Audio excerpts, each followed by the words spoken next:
도널드 트럼프 미국 대통령 당선인이 한국, 일본, 타이완 등 우호국을 상대로 보호무역 조치를 강화할 계획입니다. 환율 관찰 대상국 재지정과 전기차 보조금 폐지가 그 신호탄이 될 것으로 보입니다.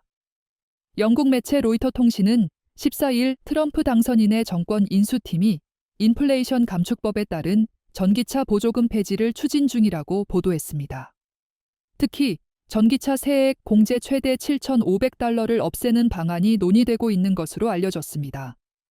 IRA에 따른 전기차 세액 공제는 소비자에게 경제적 혜택을 제공해 전기차 수요를 촉진하며 기후변화 대응과 에너지 전환 목표를 지원하는 정책입니다.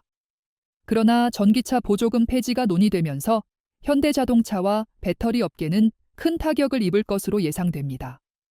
이들은 IRA 보조금을 받기 위해 미국의 대규모 투자를 단행해 왔습니다.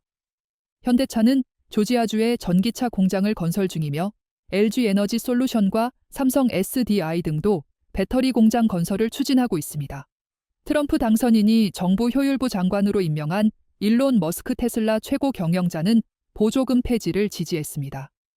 머스크 CEO는 이 같은 조치가 미국 시장에서 테슬라를 비롯한 자국 기업의 경쟁력을 강화하고 경쟁사들에게는 치명적인 타격을 줄 것으로 예상했습니다.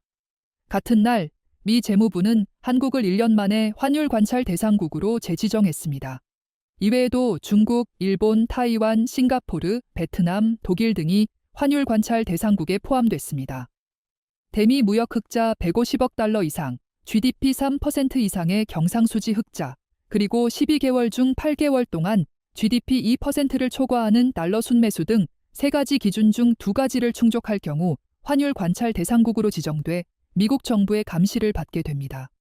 트럼프 당선인의 재집권으로 미국 우선주의와 보호무역주의 기조는 더욱 강화될 것으로 예상됩니다.